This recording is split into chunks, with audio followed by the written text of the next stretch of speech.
The single dad thought he would start the new year alone, until his CEO knocked at midnight. New Year's Eve, Austin, Texas. Jack Turner stands in his empty apartment watching fireworks explode over Lady Bird Lake while his 7-year-old daughter celebrates 40 miles away with her grandmother. Cold brisket, burned-out candle. A text on his phone that says, "I love you most." This is what loneliness looks like when you have traded ambition for bedtime stories and turned down promotions to be home for school pickup. 11:59 p.m. The knock comes. Urgent. Unexpected.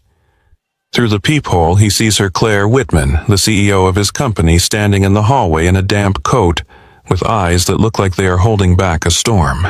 What happens in the next 12 hours will save 347 jobs, rewrite the rules of corporate leadership, and prove that the hardest decisions are not about cutting costs, but about keeping people whole.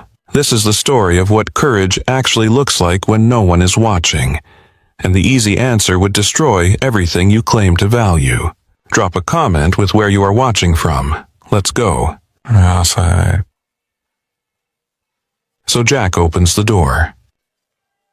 Claire Whitman steps into his apartment the way she enters every room, with the controlled precision of someone who has spent years learning to occupy space without apology. But here in this 1,200-square-foot world of crayon drawings and mismatched furniture, that precision falters. Her eyes scan the room with something that looks less like assessment and more like longing, catching on the small bicycle propped against the window, the stack of library books about dinosaurs on the coffee table, the refrigerator door plastered with construction paper masterpieces held up by alphabet magnets. There are no glass walls here.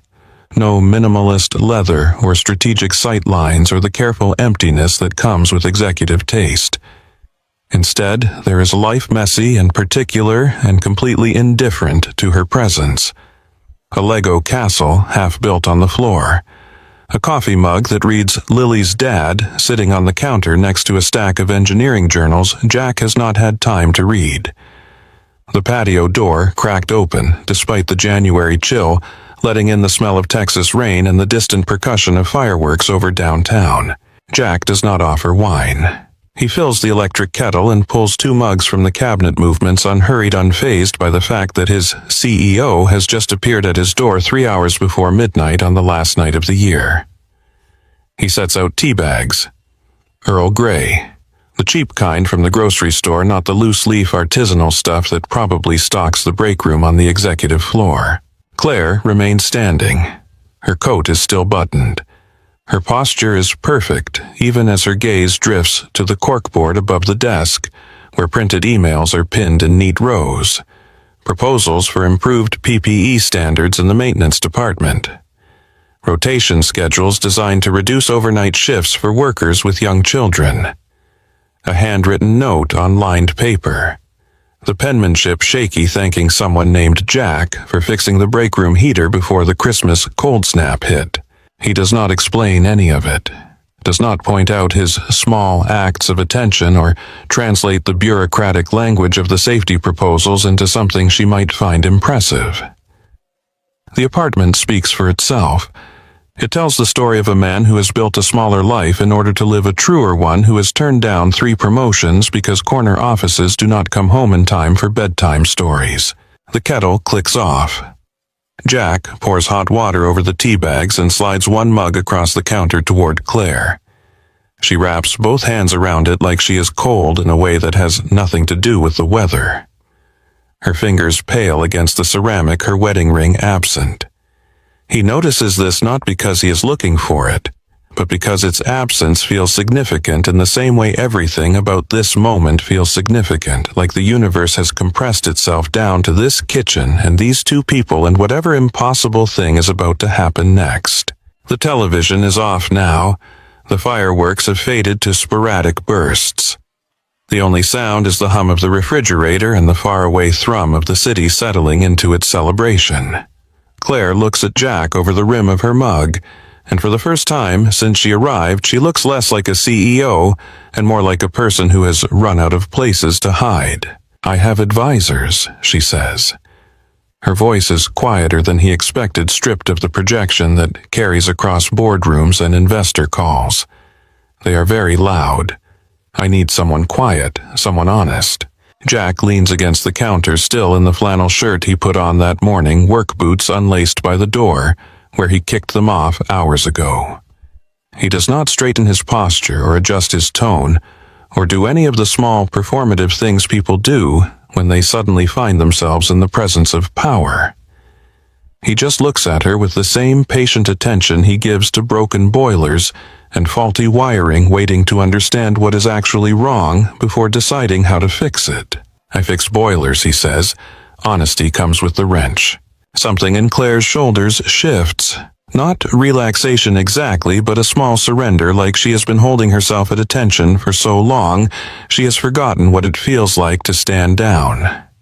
She sets the mug on the counter and unbuttons her coat, finally, though she does not take it off. Beneath it, she is wearing what looks like the same clothes she wore to the office that morning. Tailored slacks, a silk blouse, the uniform of someone who does not distinguish between work and life, because there is no longer a meaningful difference. She begins to talk and Jack listens. Horizon Dynamics employs 4,000 people. Manufacturing facilities in Austin and across the Midwest. Dayton, Toledo, Peoria, Flint. Industrial components, supply chain management, the brutal arithmetic of quarterly earnings, and investor expectations and market forces that do not care about individual stories. Claire has run this company for 6 years with a reputation for discipline and precision, for making the hard calls without flinching, for delivering results, even when the human cost is high. But something has changed. Or maybe nothing has changed, and that is the problem. The company is facing pressure. Not the abstract kind that lives in analyst reports and earnings calls, but the specific kind that comes with names and spreadsheets and severance calculations. 347 positions set to be eliminated across facilities that are underperforming, underutilized, dragging down margins in a market that punishes any sign of inefficiency. The numbers make sense. Every consultant she has hired has confirmed it. Restructure, streamline, cut the dead weight before it sinks the whole ship. Standard procedure. Responsible leadership. The kind of decision that gets praised in business school case studies. She delivers this information in the flat, practiced tone of someone who has rehearsed the justification so many times it has calcified into truth. But Jack hears what she is not saying. He hears the question underneath the presentation, the reason she is standing in his kitchen instead of at some New Year's Eve gala with the rest of Austin's business elite. "Why are you here?" he asks. It is not a challenge, just a clarification. Claire looks at him for a long moment. "Because I can see their faces," she says finally. "And I do not know if that makes me weak or if it makes me sane." The admission hangs in the air between them. Outside, someone sets off a string of firecrackers, the sound sharp and celebratory and completely disconnected from the weight of this conversation. Jack does not respond immediately. He crosses the small living room and sits at the dining table where he and Lily eat breakfast every morning before school, where they do homework in the afternoons and play Go Fish on weekends. He gestures to the chair across from him. Claire hesitates. In her world, seating arrangements matter. They signal hierarchy, power control. But this is not her world. This is a kitchen table with a water ring stain and a crack in the wood where Lily dropped a plate last summer. She sits, and for the first time since she walked through that door, the distance between CEO and engineer collapses into something simpler. Two people trying to figure out what it means to be responsible for other people's lives. The clock on the wall ticks past midnight somewhere else, but here in this room, time has stretched into something slower, heavier.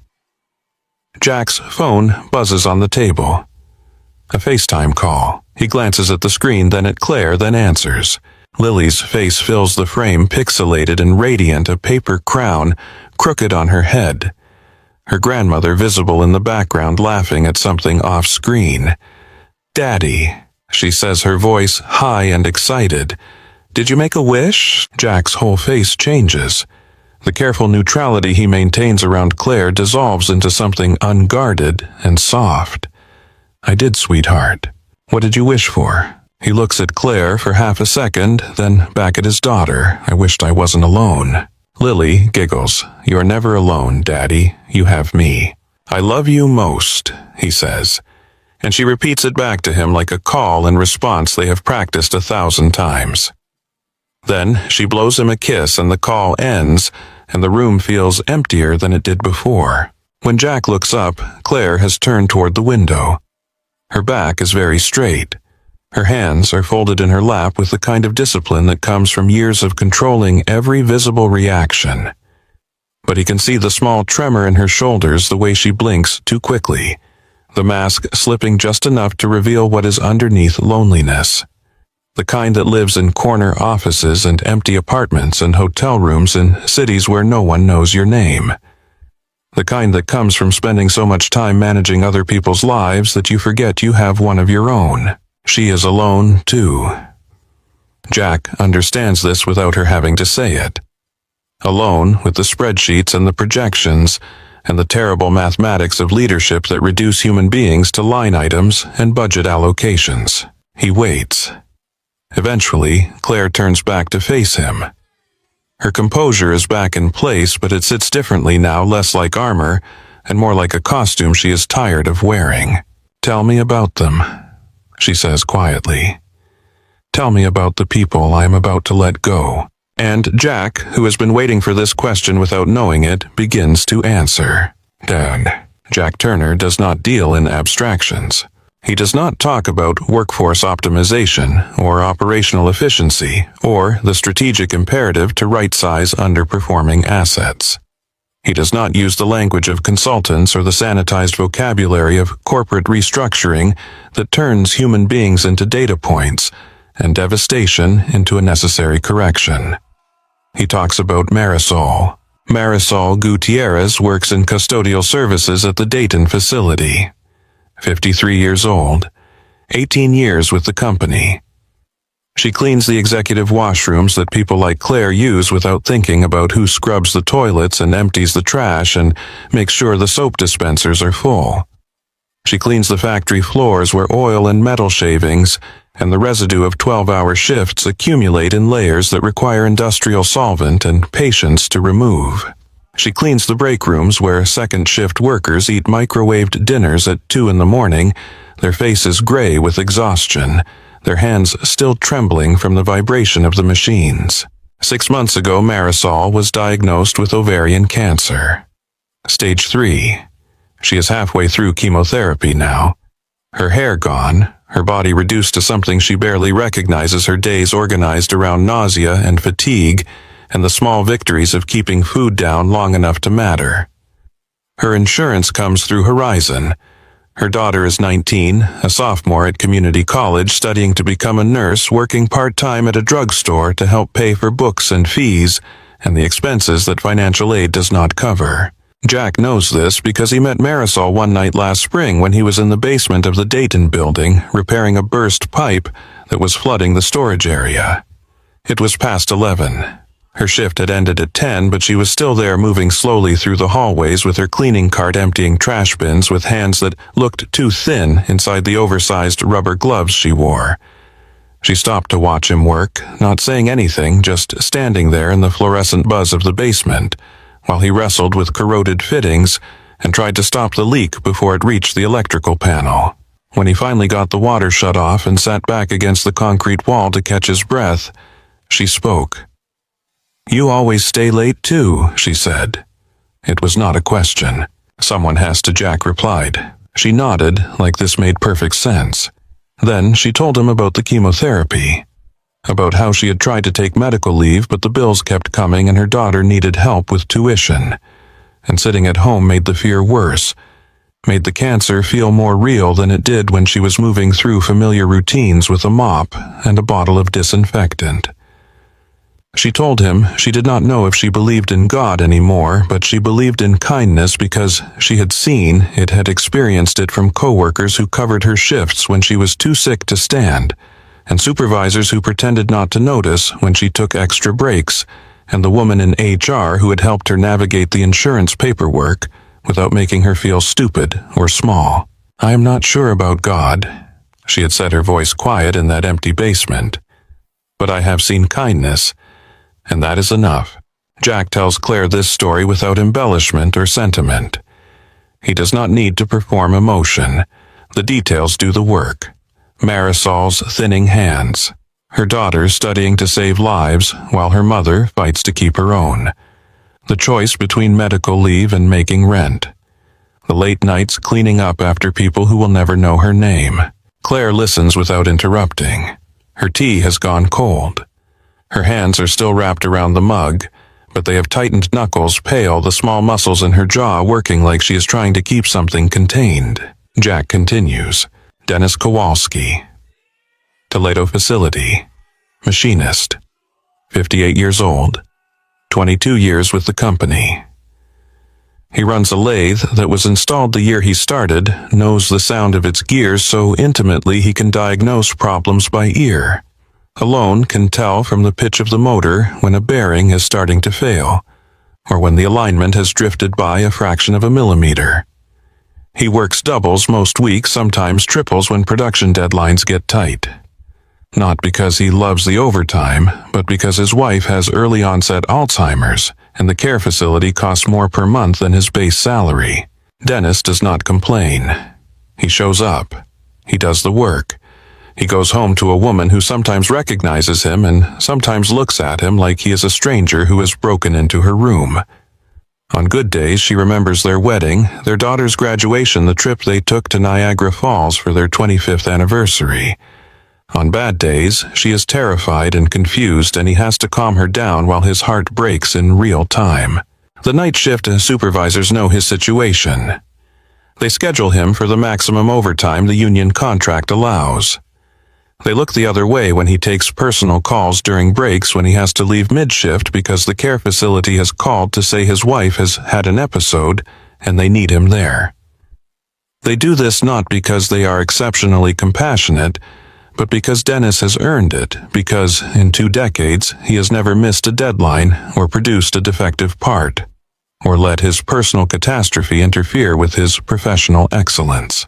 Jack knows this because he installed upgraded ventilation in the Toledo machine shop last fall and spent 3 weeks working alongside the machinists, learning the rhythm of their days, understanding how the work gets done when management is not watching.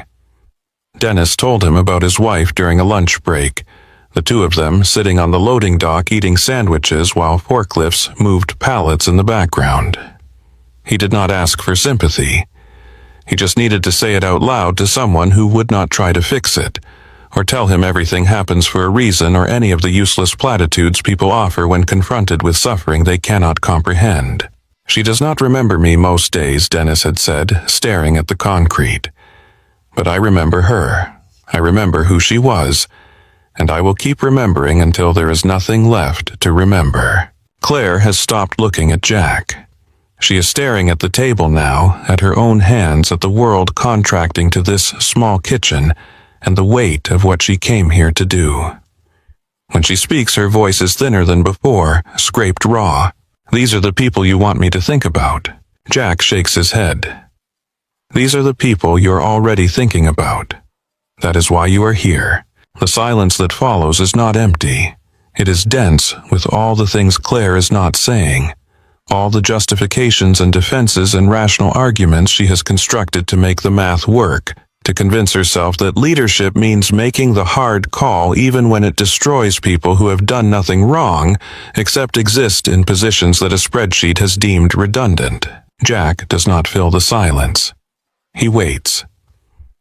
Outside, the fireworks have mostly stopped. The city has moved into its private celebrations, house parties and hotel rooms, and quiet moments between people who have chosen to spend the turn of the year together. The clock on Jack's wall reads 12:47. More than an hour has passed since Claire knocked on his door. It feels like longer.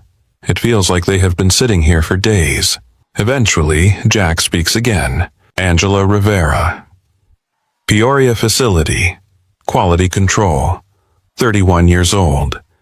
Single mother of 2 boys ages 7 and 9. She works the day shift inspecting components as they come off the line, catching defects before they become disasters, saving the company thousands of dollars every month in recalls and rework and the reputational damage that comes with shipping faulty products to clients who expect perfection. Angela has applied for supervisor positions 3 times in the past 4 years. She has been passed over each time, not because she lacks competence or leadership skills or the respect of her colleagues, but because she does not have a degree. She has 12 years of experience, hands-on knowledge that cannot be taught in a classroom. The kind of intuitive understanding of quality standards that comes from spending thousands of hours looking at parts and knowing instantly when something is wrong. But the company has policies. Supervisors must have bachelor's degrees in engineering or management or a related field. Angela has a high school diploma and an associate's degree from a community college that she earned by taking night classes while raising 2 children alone after her ex-husband stopped paying child support and disappeared into whatever life he built without them. She does not talk about being passed over. She keeps showing up, keeps catching the defects, keeps mentoring the younger workers who rotate through her station. She brings her sons to the company picnic every summer, both of them wearing Horizon Dynamics t-shirts that are too big, eating hot dogs and playing on the inflatable obstacle course while Angela stands with the other single parents talking about school supplies and how to make groceries stretch and whether the rumors about layoffs are real this time or just the usual anxiety that circulates whenever earnings reports come out. Jack met Angela during a safety inspection last spring. She was the one who pointed out that the ergonomic mats at the inspection stations were worn through and causing back problems for workers who stood in the same position for 8 hours. She did not file a formal complaint. She just mentioned it to Jack in passing, assuming nothing would happen because nothing ever happened when floor workers pointed out problems that would cost money to fix. Jack ordered new mats, had them installed within a week. Angela found him in the parking lot afterward and thanked him, and he could see in her face that this small act of attention meant more than it should have, that she was used to being invisible despite being essential. If Angela loses her job, she loses her health insurance. She loses the stable income that allows her to rent a 2-bedroom apartment in a school district that is decent enough to give her sons a chance. She loses the professional identity she has built over more than a decade, the pride of being good at something that matters. And she will have to explain to her boys why Mommy is not going to work anymore, why they might have to move, why the things they have taken for granted are suddenly uncertain. Claire stands abruptly. She walks to the window and presses her palms flat against the glass like she is trying to push through it, trying to escape the accumulating weight of these stories. Her breath fogs the surface. When she speaks, her voice is barely audible. I know their names. I have read the files. I see the tenure reports and the performance reviews. I know who has children and who is dealing with medical crises and who has been with the company since before I was in college. I know all of it. Then, why are you still planning to sign? Jack asks. He does not say it cruelly, just plainly. Claire does not turn around, because the alternative is worse. If I do not cut now, the bleeding gets worse. If the margins keep shrinking, the board will replace me with someone who will cut deeper. If the stock price collapses, we lose access to capital. If we lose capital, the whole company folds. And then it is not 347 people losing their jobs. It is 4,000. Her voice has the mechanical precision of someone reciting a script they have memorized, a defense they have practiced, until it sounds like truth. Jack has heard this argument before. Every manager who has ever implemented layoffs has used some version of it. Save the many by sacrificing the few. Make the hard call so the company survives. Leadership means being willing to do what others cannot. That is the argument Jack says. I have heard it. Claire spins to face him, her composure finally cracking. It is not an argument. It is reality. This is what leadership looks like. You make the hard call so that most people survive. You accept that you cannot save everyone. You do the math and you make the choice that does the least total damage. Jack stands and crosses to where she is standing. He does not crowd her, but he does not back down either. He meets her eyes and holds them. You are right, he says. Leadership is making hard calls, but there are different kinds of hard. Explain, she says. It is not quite a command, more like a plea. The hard call you are talking about is the easy one, Jack says. You sign the papers. You send the emails. You hold a town hall and say the right words about difficult decisions and market realities and positioning the company for long-term success. You take criticism for a few weeks. The stock recovers. The board is satisfied. The consultants move on to their next client. You move on to your next quarter. That is the hard call that lets you sleep at night because you convinced yourself there was no other choice. And the other kind, Claire asks, her voice low and dangerous. The other kind is the hard call that keeps you awake, Jack says. That is the call where you refuse to accept the first answer, where you tell the consultants they are wrong, where you fight your own board and risk your position, where you spend 6 months building a plan that is harder and slower and messier, but keeps people whole. That is the call that requires actual courage, not just calculation. Claire's jaw tightens. You think I am a coward. I think you are scared, Jack says. And I think that is normal. But fear is not the same as wisdom, and doing what everyone expects is not the same as doing what is right. She turns away again, arms folded across her chest, her whole body rigid with the effort of holding herself together. The silence stretches. Jack can hear her breathing, quick and shallow, the sound of someone fighting for control. What if I fail? She whispers finally.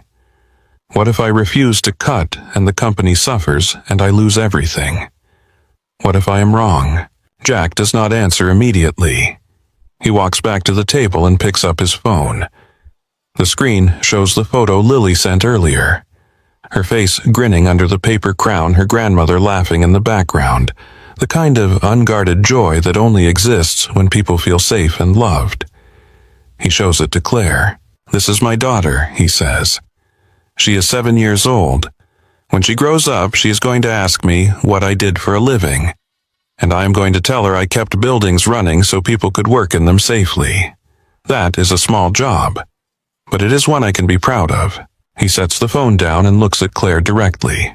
What will you tell your kids when they ask what it means to be a leader? Claire stares at him. Her face has gone pale. I do not have kids, she says quietly. Then what will you tell yourself? Jack asks. When you look in the mirror 10 years from now, what story will you be able to live with? The one where you did what was easy and expected, or the one where you tried to do what was right even if it cost you everything? The question lands like a physical blow. Claire closes her eyes. Her hands are shaking. When she opens her eyes again, something fundamental has shifted. The defensiveness is gone. The corporate armor has cracked wide enough to reveal the person underneath the woman who knocked on a stranger's door at midnight because she could not live with what she was about to do. She sinks into the chair across from Jack and puts her head in her hands. I do not know how to do this, she says. Her voice is raw, stripped of pretense. Neither do I, Jack admits. But I know some people who might help us figure it out. He pulls his laptop from the shelf and opens it on the table. The screen glows between them, casting pale light across their faces. He navigates to a file he has been building for months without knowing why, a project that started as idle curiosity and became something like a calling. It is a spreadsheet, but not the kind Claire is used to seeing. This one is filled with names and skills and possibilities. It is a map of human potential, not just labor costs. He turns the screen toward her. This is what I see when I look at the Dayton facility, he says. I do not see redundant positions or underperforming assets. I see people who can learn new skills. I see roles that can be restructured. I see opportunities that no consultant will ever find because they do not spend time on the factory floor talking to the people who actually do the work. Claire leans forward studying the screen. Her eyes move across the columns, the names, the details Jack has compiled. What are you proposing? I'm not proposing anything Jack says. I am showing you what might be possible if you are willing to do the harder thing. If you are willing to fight for a different answer. Claire looks at him for a long moment. Then she pulls the laptop closer and begins to read. And so they work. They work through the night while the city sleeps off its celebrations. They work through the turn of the year, through the moment when midnight becomes morning and possibility becomes plan. The laptop screen glows between them like a campfire, and around it they begin to build something that might save 347 lives, or might destroy Claire's career, or might do both at once. Jack walks her through what he knows. The Dayton facility has the highest concentration of long-tenure employees with cross-functional experience. The Toledo plant is running equipment that is 20 years old machinery that could be upgraded for less than the cost of severance packages. The Peoria line is being labeled redundant, but it is the only facility with clean room capacity capable of handling the automotive contracts that sales has been chasing for months. He does not present this as a solution. He presents it as evidence that the easy answer is incomplete, that the consultants have optimized for the wrong variables, that there might be another way if someone is brave enough to look for it. Claire absorbs the information with the focused intensity of someone trained to process complexity at speed. But her questions reveal the gap between data and reality, between spreadsheets and human lives. She asks about timelines and capital requirements and risk exposure. Jack answers when he can, but more often he redirects her attention to the variables that do not fit into financial models. Retraining takes time, he says, but so does hiring and onboarding new people when the market inevitably shifts. And those new people do not come with 18 years of institutional knowledge or the kind of loyalty that makes workers cover for each other when someone's kid is sick, or the kind of pride that keeps quality high even when no one is watching. The board will not accept this, Claire says. They want immediate margin improvement. They want results next quarter. Then you have to decide whether you work for the board or for the company, Jack says. That is not how corporate governance works, she replies, but there is no conviction in her voice. She knows he is right. She has always known. She just needed someone to say it out loud. The plan takes shape slowly, painfully, through argument and revision, and the hard work of imagining a different future. It is not elegant, it is not guaranteed, but it is something other than capitulation. The core idea is redeployment instead of elimination. Identify the positions that are genuinely redundant and offer those workers paid retraining for roles in growing segments. Electric vehicle components, industrial IoT systems, advanced manufacturing automation, the markets where Horizon is trying to expand but cannot find enough qualified workers to meet demand. Freeze all non-essential hiring across the company and redirect those budget allocations to fund the transition. Sell off underutilized real estate in secondary markets to create a bridge fund. Implement a voluntary early retirement program with enhanced packages for workers within 3 years of full benefits. It is not bloodless. There will still be disruption. Still be people who choose to leave rather than retrain. Still be difficult conversations and uncertain outcomes. But it is measured, it is intentional, and it treats people like investments to be developed rather than costs to be eliminated. Claire challenges every assumption. She is not soft. She does not pretend this is easy or even certain to succeed. But she is engaged in a way Jack has not seen before, asking questions that reveal she is finally imagining the faces behind the numbers, finally allowing herself to believe that another path might exist. What about timeline, she asks. The board expects action by the end of January. Then you give them action, Jack says.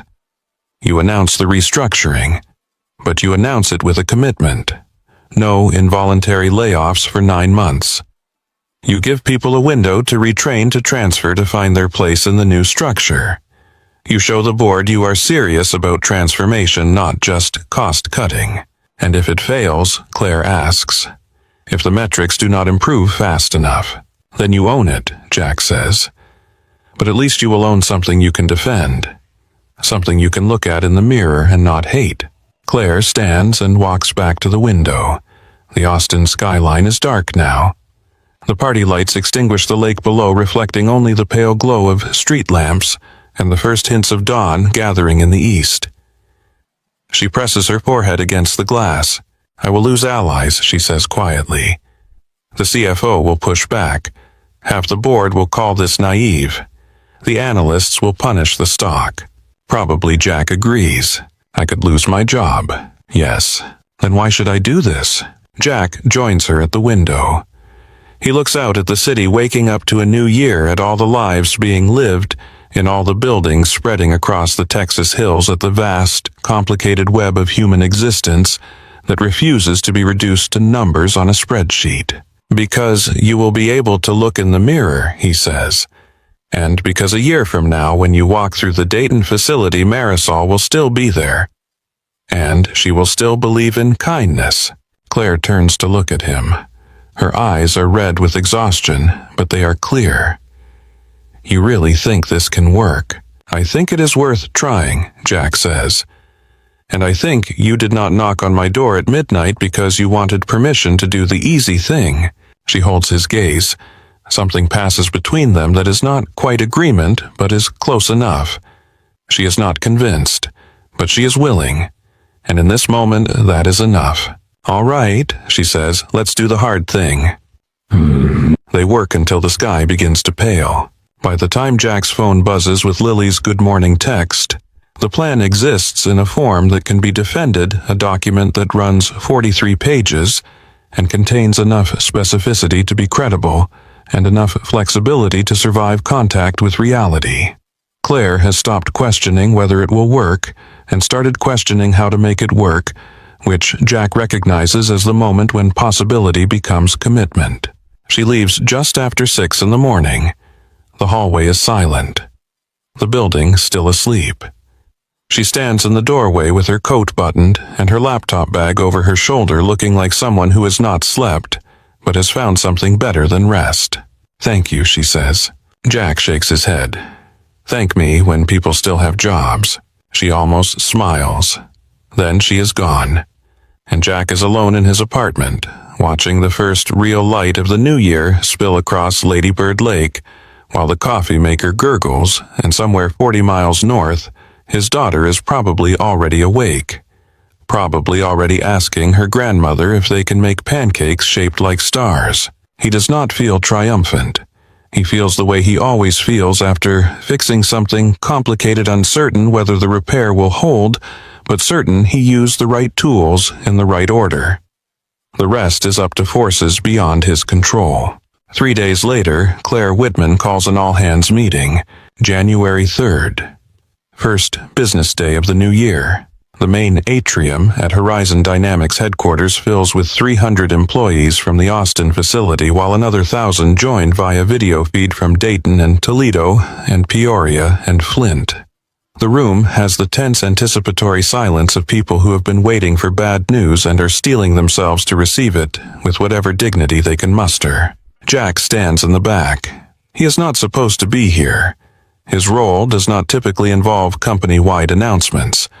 But Claire asked him to come, and he understood that what she was really asking was for him to witness what happens next, to be present for the moment, when private courage becomes public commitment.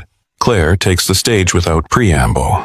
No opening remarks about the holidays or aspirational statements about the year ahead. She does not ease into it. She tells them directly, "We have been under pressure to eliminate 347 positions across our facilities. Every consultant we hired told us the same thing. Cut now or bleed later. Make the margins work or lose everything." Standard advice. Rational advice.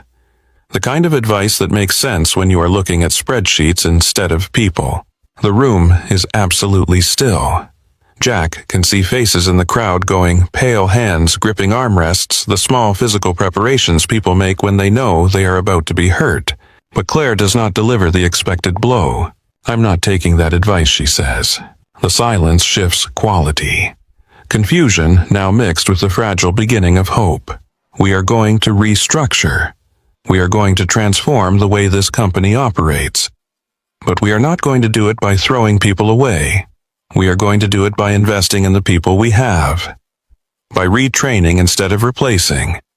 By redeploying instead of eliminating. By treating this company like what it actually is, which is 4,000 human beings who have built something together and deserve the chance to keep building it. She explains the plan in language that is clear and specific. The redeployment program. 12 to 24 weeks of paid training for roles in electric vehicle components, industrial automation, advanced manufacturing. The hiring freeze that will fund the transition. The asset sales that will create the bridge fund. The voluntary early retirement program. The 9-month guarantee that no one will be involuntarily terminated while the new system is being implemented. "Some of you will choose to leave," she says. "That is your right. We will provide support and references and severance packages that reflect your years of service. But no one will be forced out. No one will receive a termination notice because a spreadsheet said your position is redundant. If you want to stay and you are willing to learn, we will teach you. If you want to fight for this company, we will fight with you." The room is no longer silent. There are murmurs, whispers, the sound of people trying to process information that contradicts everything they expected. Claire's voice cuts through it. "This will be hard. It will take longer than cutting would take. It will cost more in the short term. The stock will probably drop. The board will probably push back. The analysts will probably call me naive or irresponsible, or worse. I am accepting that risk. What I am not accepting is the idea that the only way to lead is to sacrifice the people who make this company real." She pauses. When she speaks again, her voice is quieter but somehow more forceful.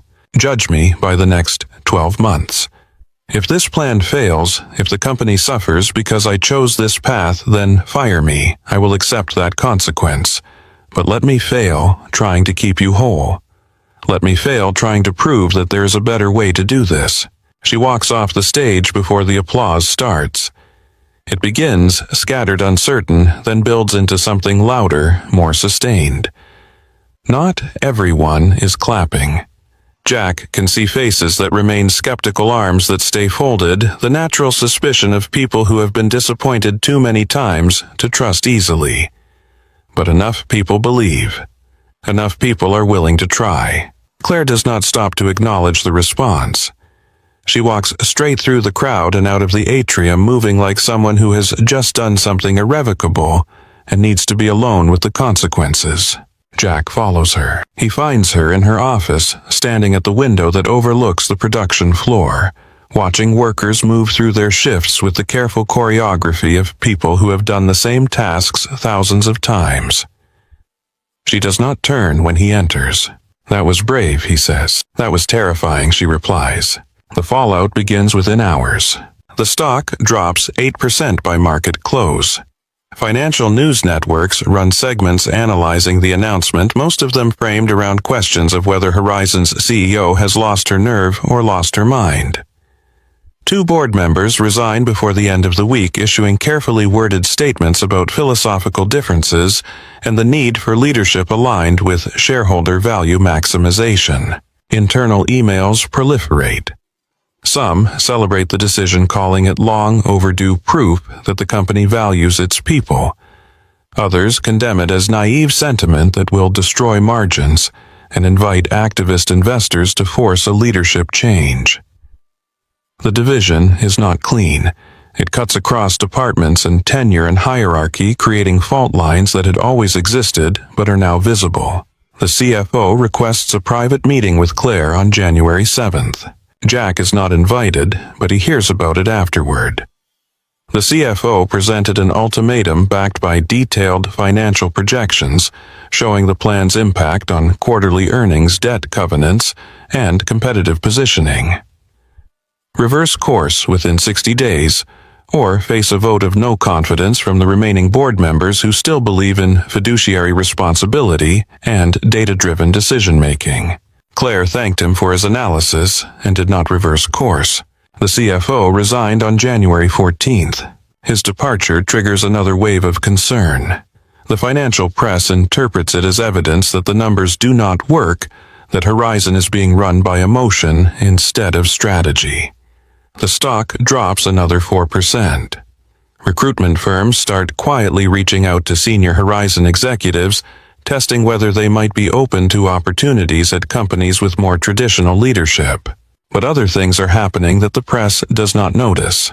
Applications for the retraining program exceed capacity within 72 hours. Workers who spent the holidays bracing for termination notices instead receive skills assessments and career counseling appointments.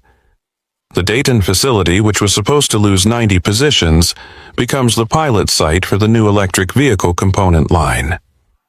Engineers from Austin travel to Ohio to work with machinists and technicians translating theoretical designs into manufacturing processes that can actually be executed on the floor. Marisol Gutierrez still in chemotherapy, still losing weight and hair, and the physical strength that had sustained her through 18 years of night shifts and double shifts, and the grinding invisibility of custodial work volunteers to lead a peer mentoring program. She works with other long-tenure employees to support newer workers who are transitioning into quality assurance and process improvement roles that require different skills but the same attention to detail that good custodians develop over years of noticing what others overlook. Jack watches her during a training session in late January. She moves slowly but deliberately through a classroom where former machine operators are learning statistical process control, offering encouragement and practical advice, and the kind of hard-earned wisdom that cannot be taught from a textbook. You have been watching things closely your whole career, she tells a former forklift driver who is struggling with data analysis concepts. You just did not know you were gathering data. Now we are teaching you to write it down and use it. That is the only difference. The first cohort begins training on January 16th. 38 workers from Dayton, Toledo, and Peoria. Machinists and assemblers and logistics coordinators who have never worked with computers beyond clocking in and out, who are now spending 40 hours a week learning programmable logic controllers and industrial automation software and quality management systems. Some of them struggle with the technology. Some of them thrive in ways that surprise their instructors. All of them show up. They show up tired from working modified shifts to accommodate class schedules. They show up anxious about whether they can actually learn these new skills at 45 or 52 or 57 years old. They show up because the alternative is unemployment, and they would rather fail trying than quit without trying.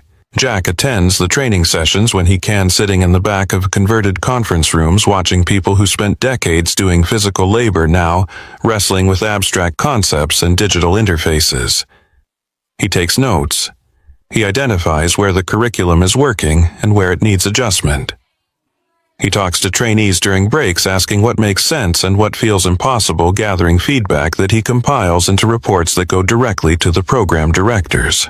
Claire has given him a new title, Employee Advocate. It appears on no org chart and commands no budget and supervises no department. But it comes with one critical authority: he can delay or veto any operational decision that affects people until it has been evaluated for human impact. The title is met with resistance from middle management and outright hostility from some senior leaders who see it as an end run around established chains of command. But Claire backs it absolutely.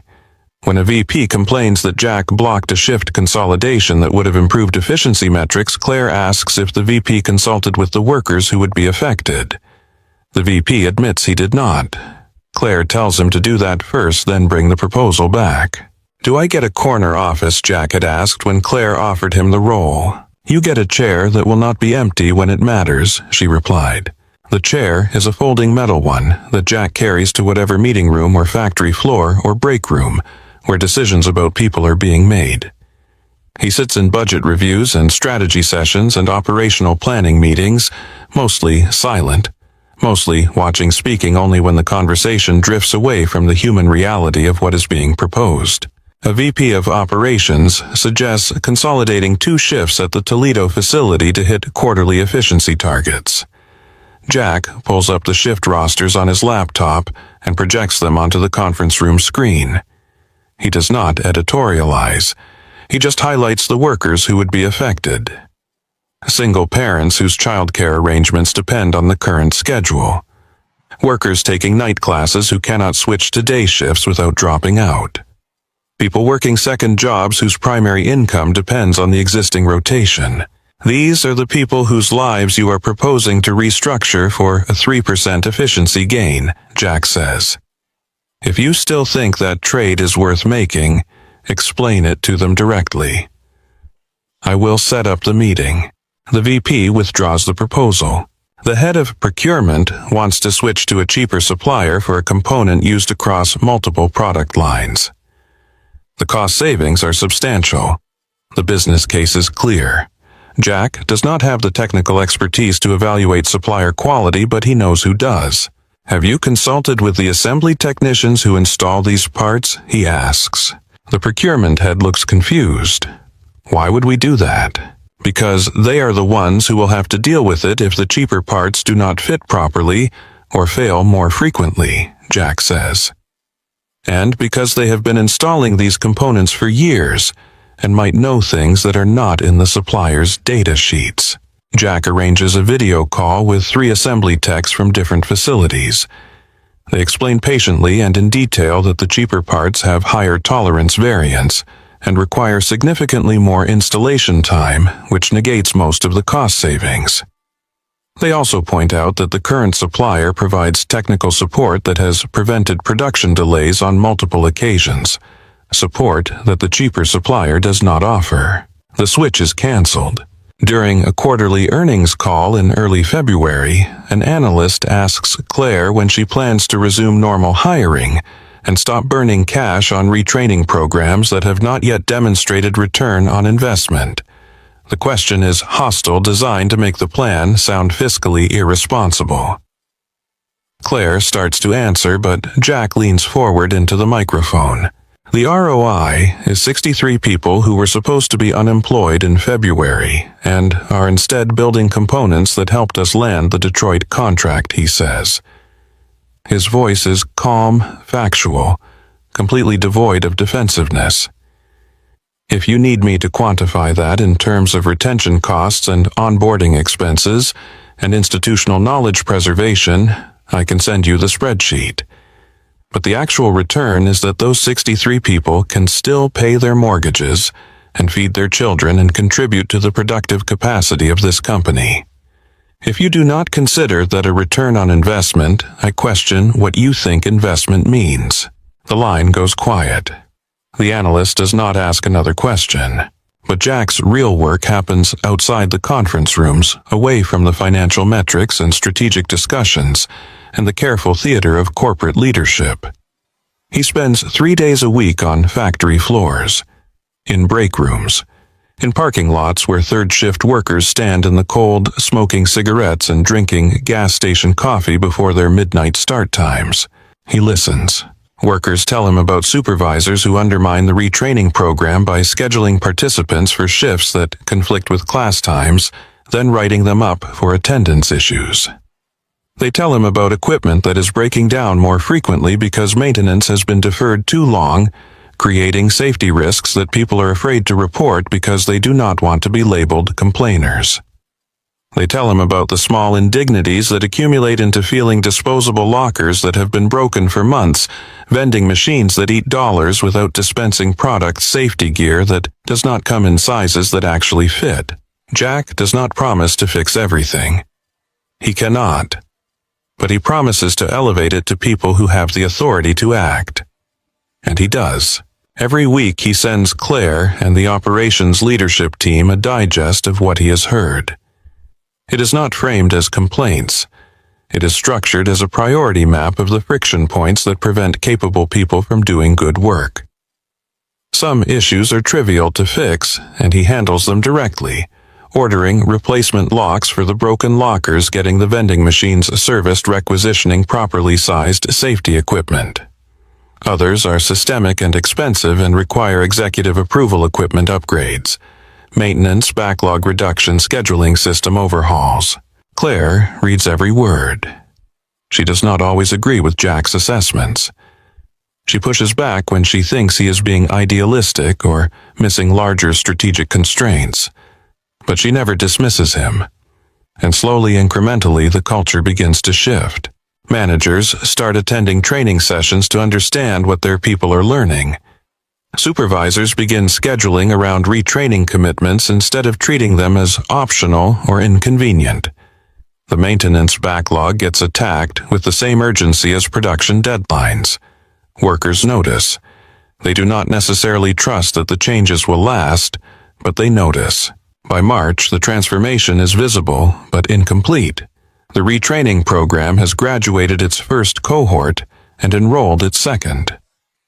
28 of the original 38 trainees have accepted offers for new roles within the company. 3 decided the work was not for them and took severance packages to pursue other opportunities. 7 are still completing their training, working through concepts that require more time and support than the standard curriculum provided. The numbers are encouraging, but not overwhelming. The financial metrics are stable, but not improved. The stock price has recovered some of its losses, but remains below where it was before Claire's announcement. The board has not forced a leadership change, but they have made it clear that patience has limits, and the next quarterly review will need to show tangible progress. Claire knows this. She does not talk about it, but Jack can see the weight in the way she moves through the building, the careful attention she pays to every metric and every conversation, and every small indication of whether the plan is working or simply delaying the inevitable. In early April, the company holds a graduation ceremony for the first cohort at the Dayton facility. It is not elaborate. Just a Friday afternoon gathering in the cafeteria where Claire first announced the restructuring plan 3 months earlier. The room is full. Workers from all shifts attend along with family members and a handful of local reporters who have been following the story. Marisol Gutierrez is one of the graduates. Her chemotherapy is finished. Her hair is growing back in soft gray curls, shorter than she has worn it in decades. She has gained back some of the weight she lost. When she stands at the microphone in front of 300 people, her voice is steady. "I did not think I could do this," she says. "I am 53 years old. I cleaned floors. I never finished high school. But they told me I could learn quality assurance and statistical process control and how to use computers to track defects. I thought they were wrong, but they were not wrong about me. They just saw something I did not see in myself." She pauses. The room is absolutely silent. "I am not sure about God," she says, "but I am sure about kindness. I have seen it. I have lived it. This company chose kindness when it could have chosen math, and that is why I am still here." The applause is thunderous. Jack watches from the back of the room as Marisol accepts her certificate as her daughter. In the front row stands and cheers as Claire, sitting beside Jack, blinks rapidly and looks down at her hands. "This is what you wanted," Jack says quietly. "This is what we needed," Claire replies. Her voice is thick, but the moment does not last. 2 weeks later, a major client in Tulsa cancels a contract worth $12 million. The client cites concerns about Horizon's ability to deliver at required scale and speed given the ongoing restructuring. The cancellation triggers immediate panic. Revenue projections collapse. The interim CFO calls an emergency executive meeting and presents a new analysis. 150 positions need to be cut, immediately targeted at facilities that have been slowest to adapt to the redeployment model. The presentation is professional and thorough, and completely devastating. It includes detailed financial modeling showing that without the Tulsa contract, the bridge fund will be exhausted by third quarter, and the company will violate debt covenants by year-end. It shows stock price projections and analyst downgrades and competitive vulnerabilities. It makes the case that Claire's experiment has failed, and the only responsible path forward is to return to orthodox cost management. The room is silent when the CFO finishes. Every executive present knows that this is the moment. The choice point. The place where idealism collides with market reality, and one of them has to give. Claire listens to the entire presentation without interrupting. Then she turns to Jack. "What do you see that he does not?" she asks. Jack stands and walks to the whiteboard. He does not bring notes or slides or prepared materials. He draws a rough map of Horizon's production network, marking each facility by capacity and specialization.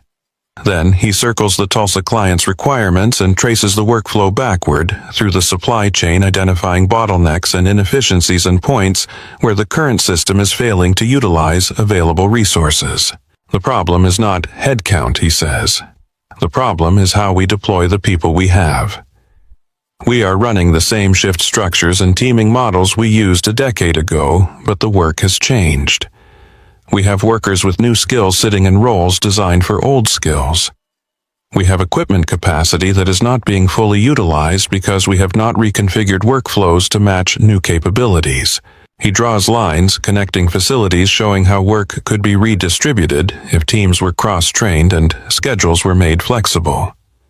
How the Detroit contract and 3 smaller contracts could be scaled up to offset the Tulsa loss if production was optimized around worker capability instead of legacy organizational charts. It will take 90 days to implement, he says. Maybe longer. But it will work. And if it works, we can go back to Tulsa with proof that we can deliver at scale. The CFO shakes his head. That is speculation. We need certainty. We need immediate action. Cutting 150 people is not certainty, Jack says. It is surrender. It is accepting that we cannot solve hard problems, so we are going to solve the easy one and pretend that counts as leadership. The CFO looks at Claire. This is not sustainable. You cannot keep betting the company on optimism. Claire stares at the whiteboard for a long moment.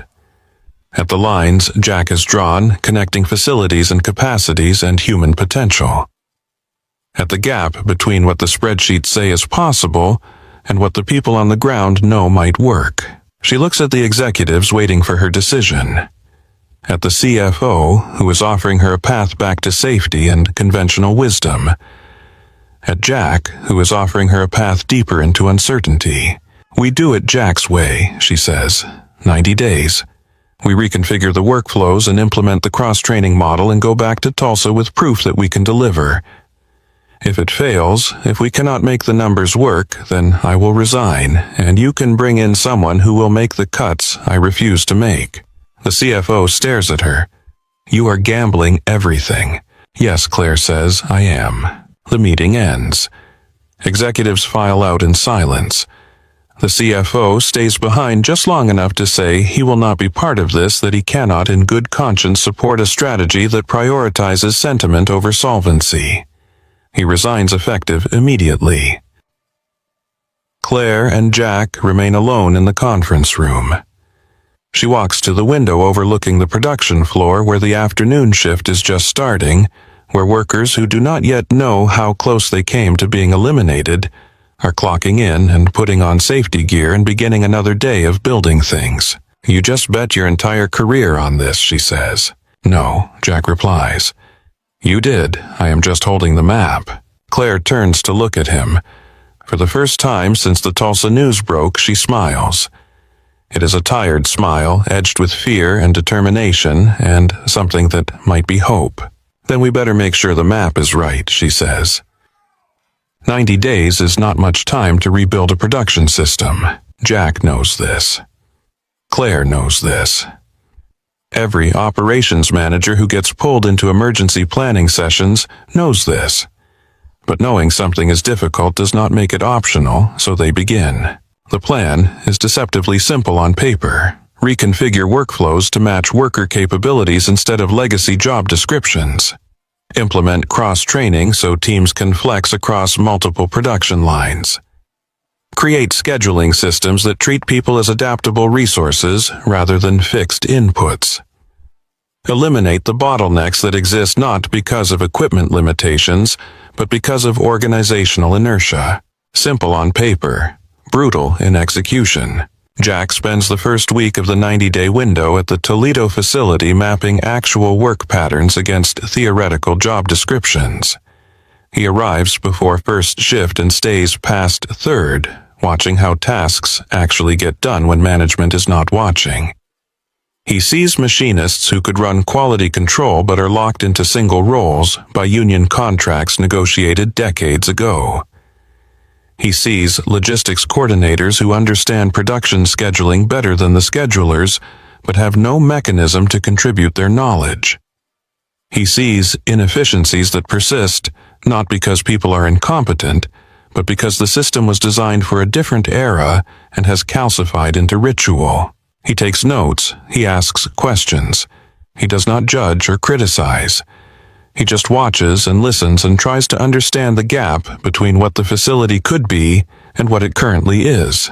Dennis Kowalski finds him on the third night standing in the machine shop at 2 a.m, watching the graveyard shift work through a backlog of precision components. "You're the guy from corporate who is supposed to save our jobs," Dennis says. It is not quite a question. I'm the guy trying to figure out if your jobs need saving, or if they just need to be done differently. Jack replies. Dennis considers this. He is wearing the same oil-stained coveralls he has worn for 22 years. His hands scarred from decades of metal and machinery. His face lined with exhaustion that goes deeper than lack of sleep. His wife is having a bad week. The care facility called twice today. He should be there, but he cannot afford to miss shifts, cannot afford to use up his limited family leave when there are still months of uncertainty ahead. "You want to know what is actually wrong with this place?" Dennis asks. "Yes," Jack says. "We are running equipment from 2003 with protocols from 1997, staffed by people who learned skills that nobody needs anymore," Dennis says. "But we are also the only people who know how to make this equipment produce parts that actually meet spec." The new engineers come in with their CAD models and their efficiency metrics, and they do not understand that machines have personalities, that this lathe runs hot on humid days and needs adjustment, that the drill press has a wobble at certain speeds that you compensate for by touch. You cannot teach that in a training program. You learn it by doing it wrong 500 times until you figure out how to do it right. Jack writes this down word for word. What if we could teach it, he asks. What if we documented the workarounds and the adjustments and the institutional knowledge that lives in your head, and we use that to cross-train people so the knowledge does not disappear when someone retires or moves to a different role? Dennis looks skeptical. Nobody ever listens when we try to tell them this stuff. "I am listening now," Jack says. Over the next 2 weeks, Jack conducts what he calls listening sessions, but what are really just conversations with workers who have been doing the same jobs long enough to see patterns that management misses. He holds them during shift changes in break rooms and parking lots where people gather to smoke or decompress before driving home. He does not bring HR representatives or managers or anyone whose presence might make people self-conscious about speaking honestly. He asks simple questions. What makes your job harder than it needs to be? What would you change if you had authority to change it? What do you know that nobody ever asks about? The responses come slowly at first. Workers have been through enough corporate initiatives to recognize the pattern. Ask for input. Ignore the input implement. Whatever was already decided, blame workers when it fails. But Jack keeps showing up. He takes notes. He follows up. He implements small fixes immediately when he can, getting the broken time clock replaced, fixing the HVAC in the quality control room, ordering better lighting for the night shift assembly area. People notice, and slowly they start talking. A quality inspector in Peoria explains that defect rates spike on Tuesdays because the weekend crew does not calibrate the testing equipment properly, and it takes Monday night to fix it, which means Tuesday day shift is working blind.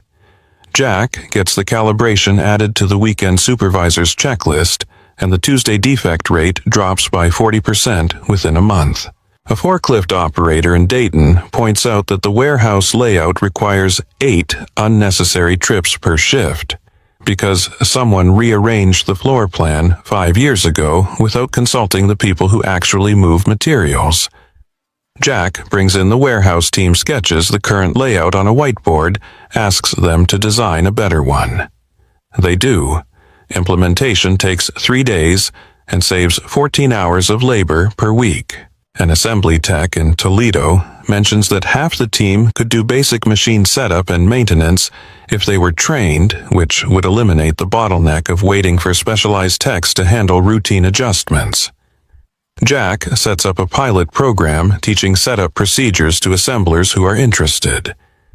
7 people volunteer. Within 6 weeks, they are handling 70% of routine maintenance, freeing the specialized techs for complex repairs. None of these are revolutionary changes. They are obvious fixes that have been obvious for years. But obvious does not mean easy, and easy does not mean prioritized. Jack's role is to give them priority, to translate frontline knowledge into executive action, to close the gap between what workers know and what management acts on. He compiles everything into weekly reports that go directly to Claire and the operations leadership team. The reports are not diplomatic. They do not soften criticism or protect egos. They document what is broken, who knew it was broken, how long it has been broken, and what it would take to fix it.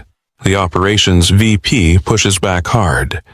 He sends Jack a tersely worded email pointing out that undermining management authority will destroy operational discipline and create chaos.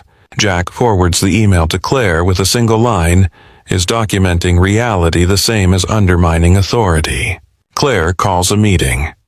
The operations VP, Jack, and herself. No one else. "You are making my managers look incompetent," the VP says. "Your managers are competent," Claire replies, "but they have been operating in a system that does not value ground-level input." Jack is fixing the system, not attacking the people. The VP is not satisfied, but he is also not stupid enough to keep fighting in front of the CEO. He leaves. Claire turns to Jack. "You are making enemies," she says. "I am making changes," Jack replies. "The enemies are incidental." Claire almost smiles. "Keep going." The cross-training program scales up in mid-May. What started as small pilots at individual facilities becomes a company-wide initiative. Workers who have spent careers in single roles are given the option to learn adjacent skills. Machinists, learning quality control assemblers, learning equipment, maintenance logistics. Coordinators, learning production scheduling. Not everyone volunteers. Some workers are comfortable in their expertise and see no reason to expand. Some are skeptical that the company will actually use their new skills instead of just exploiting their flexibility. Some are simply exhausted and do not have the bandwidth to learn new things on top of everything else they are managing. But enough people volunteer that the program gains momentum. Angela Rivera from Peoria is one of the first. She has been passed over for supervisor roles 3 times because she lacks a degree. The cross-training program offers her a path to demonstrate leadership capability through skill development and mentorship. She completes the quality systems curriculum in 8 weeks and immediately starts coaching other workers through the material.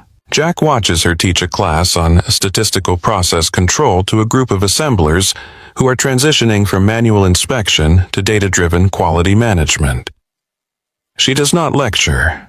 She connects the abstract concepts to the practical work they already know, translating variance and standard deviation into the language of parts that fit right and parts that do not, of patterns that indicate problems before they become failures. "You are seeing what nobody else saw," Jack tells her after class. "I am showing what I always knew," Angela replies. People just needed to ask. By June, the metrics begin to shift. Not dramatically, not enough to satisfy impatient board members or skeptical analysts, but enough to indicate that the direction is right, even if the destination is still distant. Employee engagement scores tick up. The ENPS, the Employee Net Promoter Score that measures whether workers would recommend the company to others, rises 18 points. Voluntary turnover drops. Workers who were quietly looking for exit options start staying, start investing in the retraining programs, start believing that maybe this time the company actually means what it says. Production efficiency improves incrementally as bottlenecks get eliminated and workflows get optimized. The gains are not spectacular. 3% here, 5% there. But they accumulate. And more importantly, they are sustainable. They are not coming from pushing people harder, but from removing the friction that was making work harder than it needed to be. Jack documents all of it. Not just the numbers, but the stories behind the numbers. The machinist who learned quality control and caught a supplier defect that would have cost 6 figures in recalls. The logistics coordinator who redesigned the shipping schedule and reduced overtime by 20 hours per week without reducing output. The custodian who transitioned to facilities maintenance and now fixes the equipment she used to clean around. These stories do not appear in quarterly reports or earnings calls, but they circulate through the facilities. They become proof that the transformation is real, that the company actually values the people it claims to value. Not everyone is convinced. A reporter from a business journal gets access to Claire for an interview in late June, and asks the question that has been circulating in financial media for months: is Horizon prioritizing sentiment over strategy? Claire does not deflect. She answers directly. We are prioritizing people as strategy, she says. We believe that investing in worker capability and organizational flexibility will produce better long-term results than cutting costs and hoping the market rewards us for efficiency. If you want to call that sentiment, fine. But I call it math that accounts for variables most models ignore. The reporter persists. But your stock price is still down. Your margins have not improved. Your competitors are outperforming you on traditional metrics. How long can you sustain this approach before investors lose patience? As long as it takes to prove we are right, Claire says. Or until they fire me for being wrong. Either way, I will be able to look at myself in the mirror. The article runs with the headline, Horizon CEO Bets Career on Controversial People First Restructuring. It is not flattering. It quotes multiple anonymous sources within the company, calling the approach naive and financially reckless. It includes analyst commentary suggesting that Claire is letting personal ideology override fiduciary responsibility. Jack reads it in his apartment late one night after Lily has gone to bed. He forwards it to Claire with a message: they will keep attacking until we prove them wrong. So, we better prove them wrong. Claire responds immediately, already working on it. The proof comes in pieces, not all at once. In early July, the flexible scheduling system goes live at the Toledo facility. Workers can now bid for shifts based on their availability and the production needs, creating schedules that accommodate childcare and second jobs and night classes while maintaining the staffing levels needed to meet deadlines. The system is not perfect. There are glitches and complaints and the inevitable friction of changing something that has worked one way for decades. But it works well enough. Single parents can arrange their shifts around school schedules. Workers taking classes can avoid conflicts without having to choose between education and income. People with second jobs can coordinate their Horizon hours with their other commitments. Retention improves immediately. 3 workers who had given notice rescind their resignations. 2 workers who left for other jobs 6 months ago ask about coming back. The supervisors who were most skeptical about the flexibility admit grudgingly that it is making hiring easier because the company can now attract people who need schedule accommodation.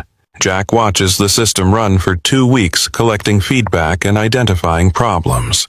Then he scales it to Dayton and Peoria. The results are consistent, not perfect, but better than what came before. In August, the reworked production workflow for the Detroit contract goes operational.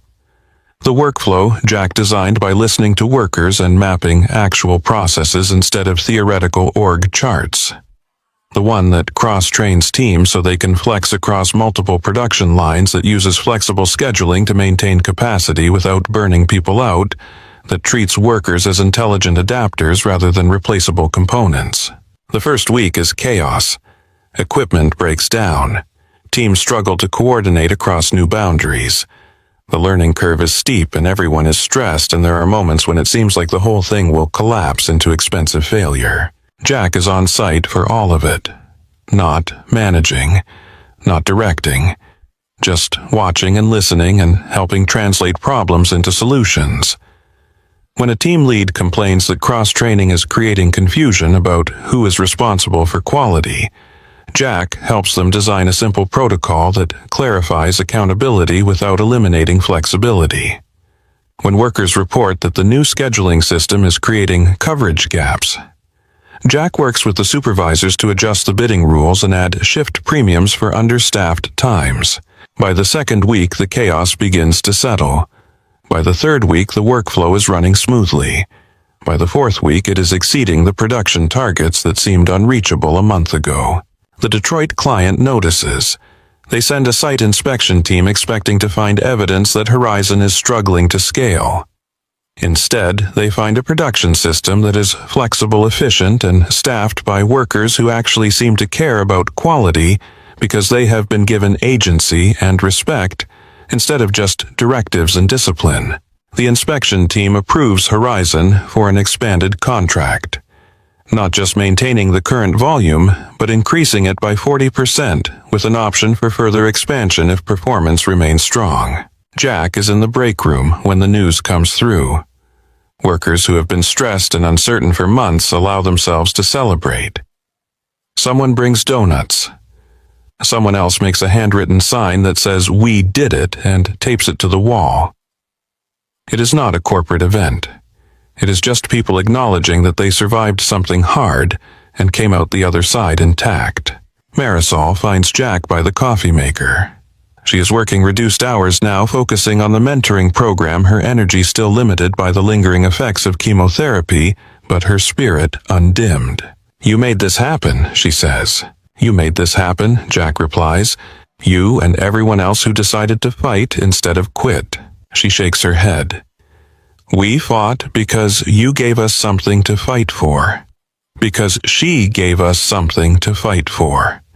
She nods toward where Claire is standing, talking to the facility manager, both of them looking at production schedules and discussing capacity planning. Jack watches Claire for a moment. She looks different than she did 8 months ago. Less guarded, less isolated. Like she has found a way to be powerful without being alone. In September, the Tulsa client reaches out. They have heard about the Detroit contract. They have heard rumors that Horizon has implemented a new production system that is delivering results. They want to know if the capacity concerns that led them to cancel their contract have been resolved. Claire does not oversell. She invites them to tour the facilities, to see the workflows in action, to talk to the workers and supervisors and managers who are making it work, to evaluate for themselves whether Horizon can deliver at the scale and consistency they require. The Tulsa team visits in mid-September.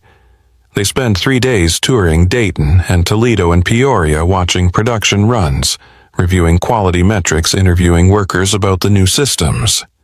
They are professional and thorough and give no indication of what they are thinking. Jack shadows the tour not as a guide, but as an observer. He watches the Tulsa executives watch the workers. He sees them notice the things that cannot be faked, the competence, the coordination, the sense of ownership that comes from being treated as essential rather than expendable. On the final day of the tour, the Tulsa procurement director asks to speak with Claire and Jack privately. They meet in a conference room at the Dayton facility, the 3 of them sitting around a table covered with production reports and quality data and capacity projections.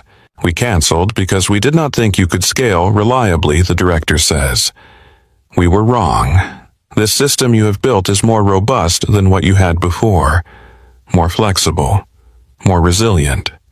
We want back in." She slides a contract across the table. 3-year commitment. Higher volume than the original agreement. Better terms for both parties because the new production system reduces costs while improving quality. Claire reads it carefully. Then she looks at Jack. He nods. "We accept," Claire says. "And we appreciate you giving us the chance to prove we could do better." The director smiles. "We appreciate you actually doing better instead of just promising to." After she leaves, Claire and Jack sit in the conference room in silence.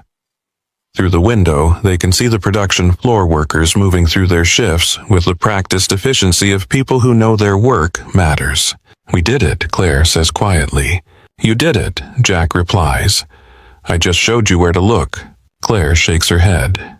"We did it, all of us, and we are going to keep doing it." That night, Jack drives back to Austin. It is late when he arrives past Lily's bedtime, but she is still awake when he walks in sitting at the kitchen table with her grandmother working on a school project about careers and what people do for work.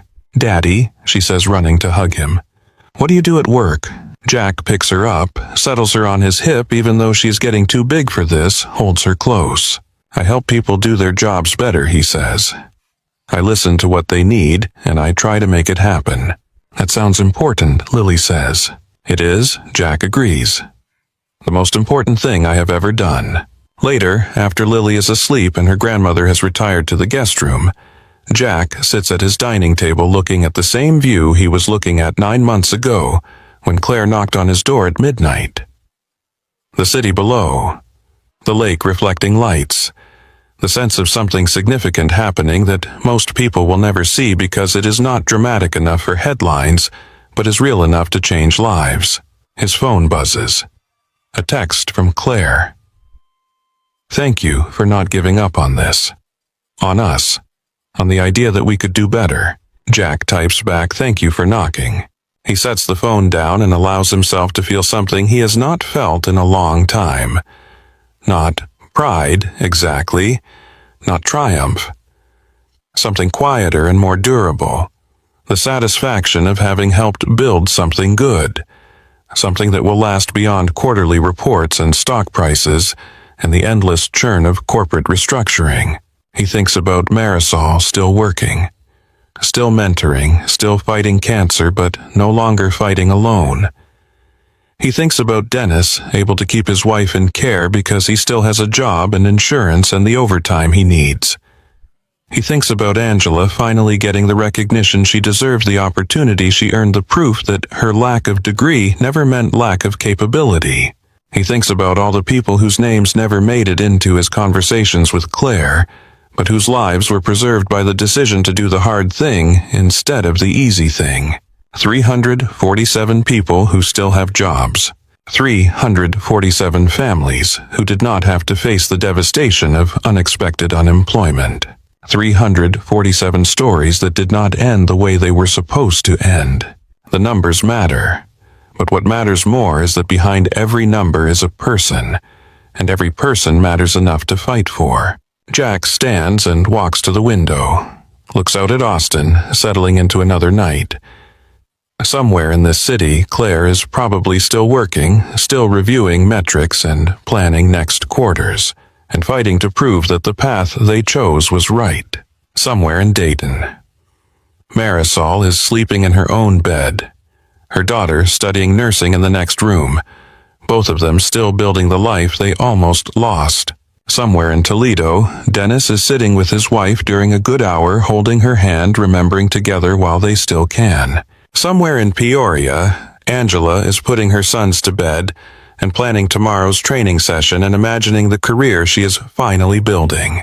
All of them still here, still fighting, still mattering. Jack closes his eyes and allows himself one moment of gratitude for the woman who knocked at midnight, for the courage it took to admit she did not know what to do, for the trust she placed in a facilities engineer who had no business redesigning corporate strategy. And then he goes to bed because tomorrow there is more work to do. There is always more work to do. But for the first time in longer than he can remember, it is work that feels worth doing. Work that keeps doors open instead of closing them. Work that treats people like they matter. Work that might actually change something. The second New Year's Eve arrives with less drama than the first. Jack's apartment is not empty this time. Lily is home for the holidays, released from school with 2 weeks of freedom ahead, and plans to stay up past midnight because she is 8 now, and that seems old enough to witness the turn of the year. Her grandmother is in the kitchen teaching her to frost cookies shaped like stars, both of them wearing aprons dusted with powdered sugar. The radio playing old standards that make his mother hum along without realizing she is doing it. The brisket is not cold. It is in the oven, staying warm, filling the apartment with the smell of smoke and spice, and the particular comfort that comes from food made with attention. The candles are new lit, but not yet burned down. The television plays a movie about time travel that Lily insists is educational because it involves science, even though it is mostly about robots and explosions. Jack stands at the window watching the city prepare for its annual celebration fireworks, already sporadic across the skyline. The lake below beginning to fill with boats positioning for the best view of the downtown show. He is not lonely. Has not been lonely in months. But he still remembers what it felt like to stand here a year ago, waiting for midnight with no one to share it with, convinced that was just how things were going to be from now on. The knock comes at 9 p.m. Lily hears it first and runs to the door before Jack can stop her, before he can look through the peephole and prepare himself. She yanks it open, and there stands Claire Whitman, but not the same Claire who appeared in this hallway 12 months ago. This Claire is wearing a soft blue sweater instead of the tailored coat. Her hair is down loose around her shoulders in a way Jack has never seen at work. She is holding a bottle of champagne that clearly did not come from an executive wine cellar, the label cheerful and inexpensive and completely lacking in pretension. And she is smiling. Really smiling. The kind of smile that reaches her eyes and stays there. "Are you the lady who saved the jobs?" Lily asks, with the blunt directness of children who have not yet learned to soften their questions. Jack moves to intervene, but Claire crouches down to Lily's level, meeting her eyes. "I am the lady who chose the hard way," Claire says. "Your dad helped me find it." Lily considers this seriously. Daddy is good at finding things. He found my stuffed rabbit when I thought it was lost forever. That is an important skill, Claire agrees. Lily grabs her hand and pulls her inside. "Do you want to help frost cookies? We are making stars." Claire looks at Jack over Lily's head. He shrugs, trying not to laugh at the image of his CEO being conscripted into cookie decoration by an 8-year-old. Claire sets the champagne on the counter and lets herself be led to the kitchen table where his mother is rolling out another batch of dough. "You must be Claire," his mother says without surprise, as if CEOs showing up for New Year's Eve is a regular occurrence. "Jack has told me about you. Only good things, I hope," Claire says. "Mostly good," his mother replies with a sly smile. "Sit, we need help with the sprinkles." And just like that, Claire Whitman is sitting at Jack Turner's kitchen table decorating sugar cookies with an 8-year-old and a grandmother who treats her exactly like anyone else who has wandered into her kitchen. No deference, no performance, just the easy hospitality of people who measure worth by character instead of title. Jack watches from the doorway. Claire is laughing at something Lily said, her hands covered in frosting, a smudge of blue icing on her cheek that she has not noticed. She looks younger, lighter, like she has put down a burden she carried so long she forgot it was there. After the cookies are done, and Lily has been persuaded to watch her movie in the living room, Claire and Jack sit at the dining table. The same table where they sat a year ago mapping out an impossible plan. The same chairs, the same view out the window. But everything else has changed. Claire pulls a folder from her bag and slides it across to Jack. Inside is a single document printed on Horizon Dynamics letterhead with the board signatures already affixed. Phase 3 approved, 0 involuntary layoffs. Jack reads it twice, making sure he understands. This is permanent. Claire nods. The board voted this morning. Unanimous. The redeployment model is now company policy for all restructuring decisions. No facility can implement involuntary cuts without exhausting every alternative first. And every alternative has to be documented and reviewed by the Employee Advocate Office. Your office, Claire clarifies. Jack sets the paper down carefully. What changed? Everything, Claire says. The Tulsa contract coming back, the Detroit expansion, the retention numbers, the productivity gains, the fact that we proved you can do the right thing and still make the business work. The board cares about results, and we gave them results. She pauses. But more than that, they saw what happened when we treated people like they matter. They saw engagement scores go up and turnover go down, and quality improve. They saw workers staying instead of leaving and customers noticing the difference. They saw that investing in people is not charity. It is strategy. Jack looks out the window at the city lights. He thinks about Marisol mentoring new quality techs, her cancer in remission, her daughter graduating from nursing school in the spring. He thinks about Dennis still working his lathe, still visiting his wife, still showing up every day because he can afford to. He thinks about Angela running training programs now. Finally promoted to supervisor, finally recognized for what she always was. 347 people still employed. 4,000 people working for a company that decided they were worth fighting for. Can you look in the mirror now? Jack asks quietly. Claire laughs, and it is a real laugh, not the careful performance of executive confidence. Every morning, and I do not hate what I see. They sit in comfortable silence for a while. The kind of silence that exists between people who have been through something difficult together and came out the other side changed.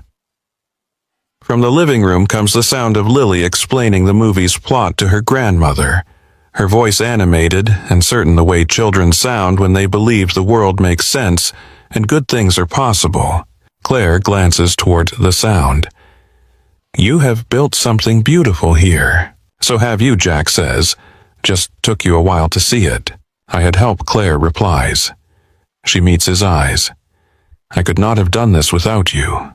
Without someone willing to tell me the truth even when it was hard to hear. You did not need me to tell you the truth, Jack says.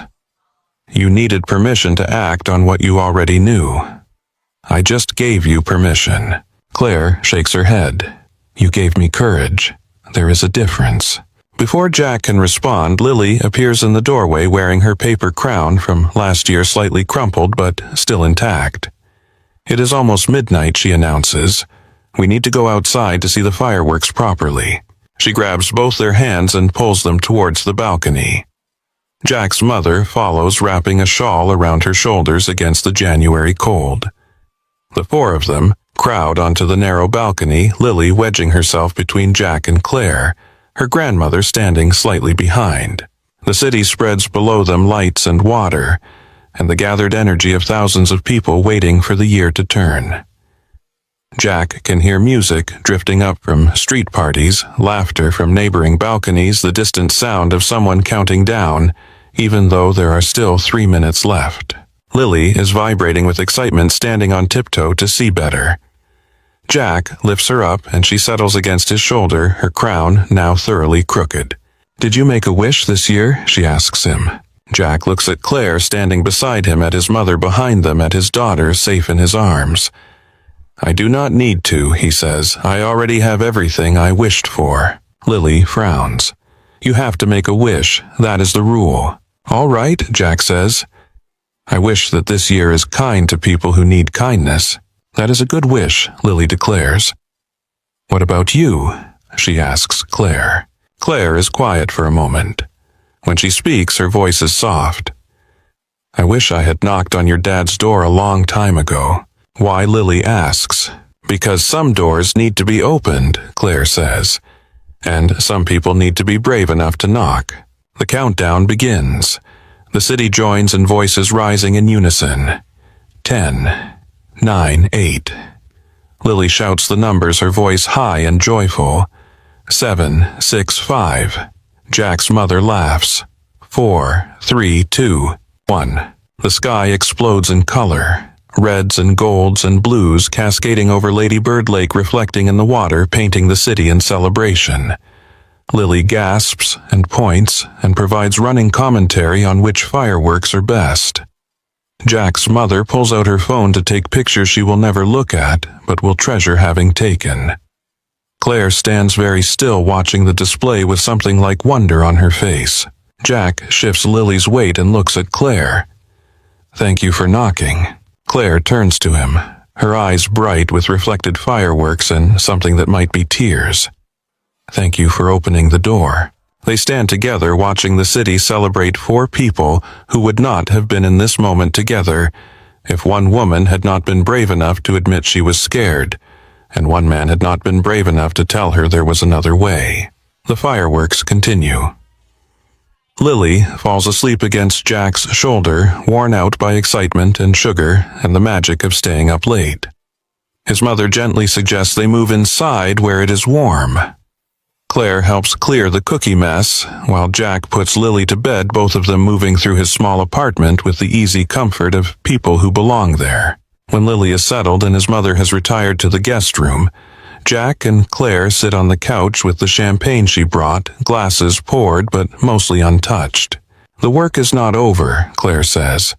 "It is never over. There will be more crises, more pressure to cut costs, more consultants telling me I am making emotional decisions instead of rational ones." "I know," Jack says. "But the door is open now," Claire continues. "The precedent is set. And I have someone whose job is to make sure it stays open. We," Jack corrects, "we have people whose job that is. It cannot just be me. It has to be a culture, a commitment that outlasts both of us." Claire nods, already working on it.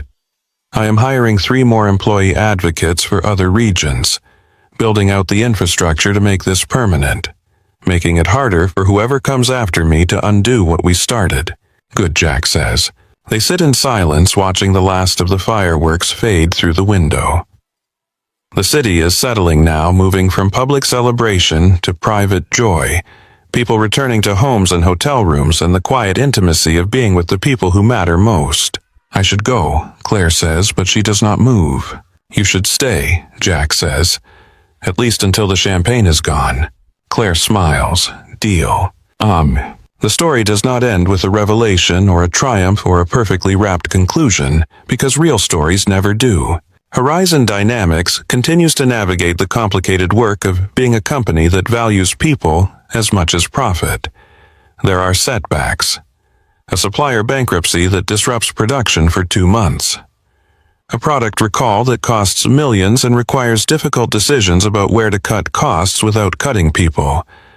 A recession scare that makes the board nervous and brings back conversations about efficiency and lean operations. But the door stays open. Jack keeps his yellow legal pad full, keeps spending his days on factory floors and in break rooms, keeps elevating the voices of people who know how the work actually gets done. Claire keeps fighting the board when they push for shortcuts, keeps defending the redeployment model, even when analysts question it, keeps believing that the hard way is the right way. Marisol keeps mentoring her cancer still in remission, her laughter still echoing through the Dayton break rooms. Dennis keeps running his lathe, his wife having more good days than bad, now his loyalty to the company absolute because the company was loyal to him when it mattered. Angela keeps rising, promoted again to facility manager, finally building the career she always deserved. The retention rates hold. The engagement scores stay high. The quality metrics improve. The company grows not by cutting people, but by developing them, not by reducing costs, but by eliminating waste, not by doing more with less, but by doing better with what they have. And on quiet nights when Jack sits at his dining table after Lily has gone to sleep, when he looks out at the city and thinks about all the lives that were preserved by a single decision made on a single night, he sometimes wonders about the parallel universe where Claire never knocked, where she signed the papers and eliminated the positions and did what everyone expected her to do. In that universe, 347 people lost their jobs. 347 families faced devastation. and Claire Whitman remained alone in her corner office, successful and respected and utterly disconnected from the human cost of her success. But that is not this universe. In this universe, the door opened. And what walked through was not just a solution to a crisis, but a different way of thinking about what leadership means. A recognition that the hardest decisions are not about cutting costs, but about preserving dignity. That courage is not doing what is expected, but doing what is right, even when it is difficult. That the true measure of a company is not what it earns, but what it protects. Jack does not know if this will last. Does not know if the next CEO will honor the commitment, or if some future crisis will force choices that undo everything they built. He hopes. He works to make it durable, but he knows that nothing is guaranteed except the effort itself. What he does know is this: the door is open, and as long as it stays open, there is a chance that the next person who knocks will find someone willing to sit with them in the small hours and ask the hard questions. The ones that do not have easy answers. The ones worth asking anyway. The door is open, and that makes all the difference.